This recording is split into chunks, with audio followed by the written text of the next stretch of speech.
Get fired up on the WFO line. WFO, Joe. 954-889-6796. Just been an absolute joy to be a drag racing fan. Go wide open, and your call may be used on the show. Or preface by saying I'm not a Kurt Busch fan or apologist. I don't know where Greg Anderson's ego has gone, but I know one person that's going to be a big-time villain in pro stock. That's 954-889-6796. That phone line is always WFO. We will now go ahead and begin our post-race media availability as we are joined by Chris Gabehart, the crew chief for the number 11 FedEx Office Toyota. Congratulations, Chris. We'll go ahead and open it up to media for some questions. Please raise your hand and we'll get to you as soon as possible. We'll start here in the front with Jeff. Hey, Jeff Gluck from jeffgluck.com. Was the no tire calls today, was that like a difficult decision to wrestle with, or was that a no-brainer? Very difficult decision to wrestle with. That's what I'm going to say. But no, for our car and the performance and kind of everything we were seeing, it was very not necessarily track position oriented race, because we found a way to give that away a lot in the race, but minimum time on pit road, and for our scenario each time, it just made the most sense. Unfortunately, worked out. We'll go to Bob. Bob Hockers, Fox Sports. Are you pretty clear on the uncontrolled tire rule, or do you just kind of say you got to do what you got to do to have a fast pit stop, and occasionally you'll leave it to NASCAR's hands?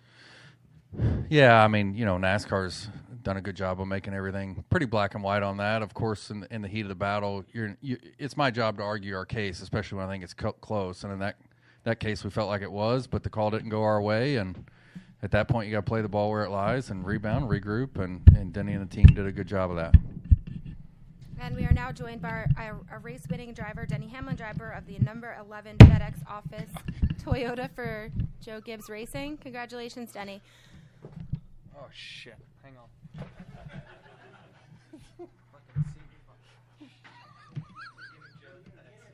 Yeah. Oh, yeah, sorry. A bit upright, bit low. Hey, what's up? Hi, and we're also joined by team owner Joe Gibbs. Thanks for joining us, guys. Congratulations.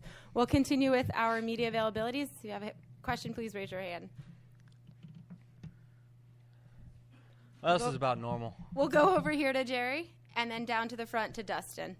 For Mr. Gibbs, please. It's Jerry Fraley of the Dallas Morning News. Mr. Gibbs, you found it all remarkable that only 7 races into the season, only 2 organizations have wins, 2 elite organizations, obviously. Yeah, I think what happens in our sport, you get on a hot streak, and then we all know in pro sports the hardest thing is to stay up there. And so I would say that some of those others are knocking on the door. I think there were some teams today that had a chance, but they made mistakes. And so I think it's just one of those things right now. But, we're thrilled to be a part of it, I'll tell you that. And I hope we can find a way to stay up there. But in pro sports, we all know the hardest thing is to stay up there week in and week out because, we got so many really good cars, many good owners, and good competitors. It's the best racing in the world. We'll come down here to Dustin. Dustin Long, NBC Sports. I've got a couple of questions for Denny. First off, the speeding penalty, the uncontrolled tire. And I think did you miss pit road or did you run out of fuel? I missed pit. Well, both. We ran out of fuel. I know, it's amazing. It was we ran out of fuel early day. in the race. I passed pit road and we ran out. That cost us, I don't know, 6, 7. It was a lot. It seemed like a lot. I lost the straightaway to everybody else. 327 cars by my count, but maybe not. And then I tried to come to pit road hot, and I about spun out, and I had to let off the brake to keep from spinning out. And then I knew I wasn't going to make pit road, so I had to check up and then lose another 4 or 5 seconds under another green flag sequence, and then I was just beating my head against the steering wheel, thinking, man, we're going to finish bad with a really fast car, and we just kept digging and Chris kept doing a good job on encouraging us that we had a long way to go, and we kept passing cars, and I think at some point we passed everyone for sure. But once we got the clean air in the front, the 20 pulled off for his pit stop. It allowed me to be more aggressive with the way I was driving, and then we made a really good adjustment there at the end that got our car better. So really the only time our car kind of struggled handling-wise was when we were in that pack of 3 with our teammates. And had we had the balance we had earlier in the day, I felt like we could have probably got around them. But certainly we were we had a great car all day, just a bunch of hiccups in the middle of it, and we just we're fast enough to overcome everything that kind of got thrown at us.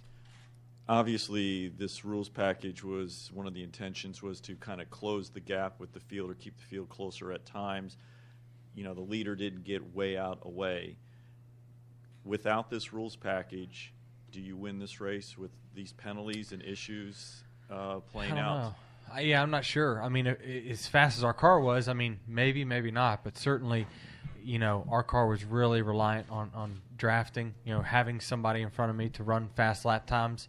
But once I could control the pace and I got out front there in stage 2, I thought we were able to pull away as good as anyone from the pack. That just told me how fast our car was.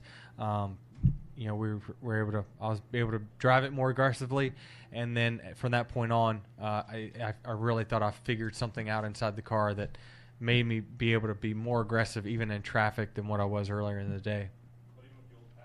Yeah, I don't know. It's so different now. I mean, it is so different. When you go to these racetracks, you can't look at past winners and past trends and histories. All that stuff is just no good anymore. You got to just start from scratch, and we're all learning together. We're going to go over to your right and then up to the press box. Mark Garrow with PRN. Denny, you just talked about beating your head against steering wheel, frustrated you might lose with a fast car. Do you take some special satisfaction in sort of defying the odds as you all afternoon long, nobody's really thinking about you, and you guys just keep plugging it away and find a way to win? Yeah, I mean, short. In short, really, all that cost us today was we lost out on stage points in the first stage, and it probably cost us a lot of laps led, more than likely. But certainly things fell favorable for us with the cautions that did come. We were able to have some really good restarts. That was key for us as well. The final 2 restarts, we were really able to gain positions. And really, I thought that we were able to go through the pack as good as anyone when we did get behind. So that was key. It looked like passing was very, very difficult. There's no doubt about it. But it seemed like our car could move around as good as anyone, and that's what allowed me to be aggressive and allowed me to come through the pack multiple times.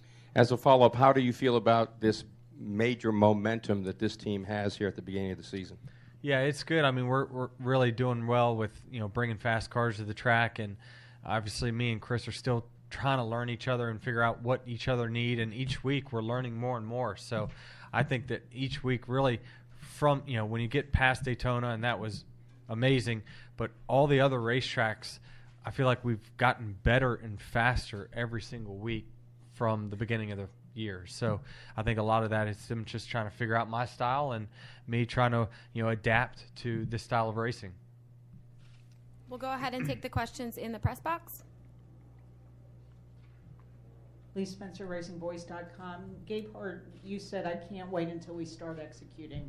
Can you even begin to guess what the potential of the 11 team can be if you clean up pit road messes? Yeah, I mean that's subjective and what have you. So it's hard to really quantify that. But what's neat about the year for me, and I think Denny would tell you the same, is every race thus far I can point to key scenarios in the race that had we fixed that, whatever that is, it's been different every week, we would have finished better than we finished. We haven't optimized our races yet, and that's encouraging. Now you're racing against the best teams in the world, so it's difficult to have a flawless race. It's not an easy thing. It's one thing to identify, it's another thing to fix. That's something we got to work on. But the exciting thing is we never leave the racetrack guessing where we could have did better. So in that regard, we're definitely haven't reached our potential.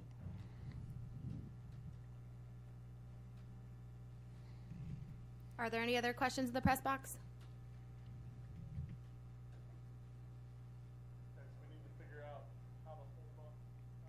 All right, we'll come down here to Jeff, right in the front.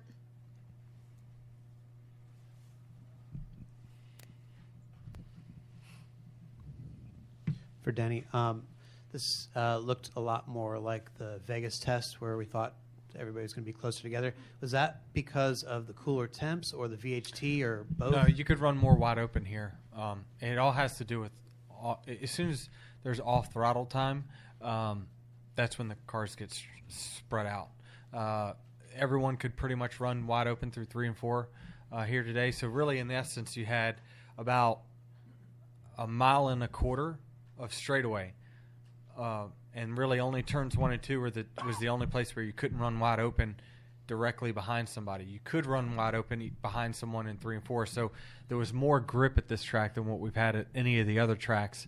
So that's what allowed the packs to be tighter and the drafting to be more effective. So it really has to do with when you're grip limited, you're not going to have pack racing. When you have an excess of grip, you will have tighter racing.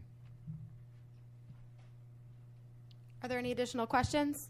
We'll go all the way in the back and then up to the front to Dustin again.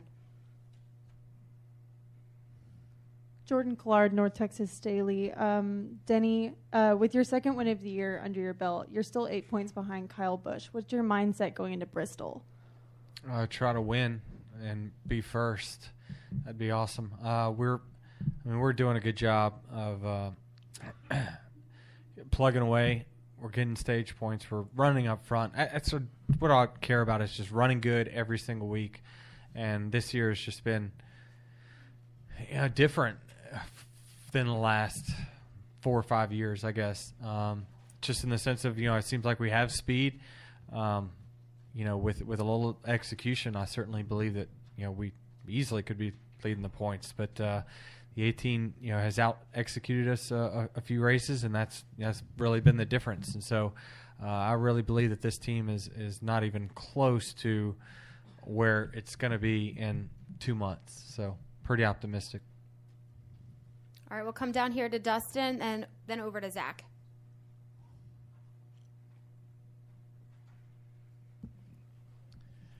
Denny, a lot of people talked about you might see teams start to kind of maybe potentially close the gap a little bit off the West Coast swing since it's been a couple weeks. They had a little bit of time to work on their cars. As you were going through the field, since you, as you said, passed 327 cars today, did you get a sense that there is a gap closing, or do you feel like as an organization, JGR has kind of spread it out a little bit more from everybody else off of what you saw since you were all over the place? Yeah, I don't know. Because, we haven't, we've qualified well with our 11 team, but in general, JGR, I don't know that we've all qualified that well this season. So I don't know if the all-out speed is, where we stack up as far as raw speed, but certainly the cars are driving, in my mind, better and better each week for me. And that's coming from Chris,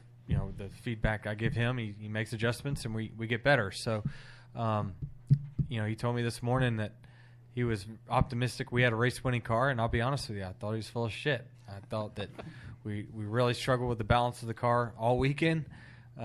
It was not a good Friday for us, except for qualifying where we, tremendously overachieved.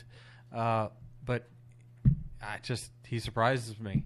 We show up California, and I was optimistic, but I didn't realize we were going to have as fast as cars we had there, and then again here at Texas. So he's just doing the right things, and I'm learning as a driver. I'm still learning. This is a complete different style of racing that what I used to do in the past just doesn't work that well, and so I have to adapt, and it seems like I'm adapting quickly.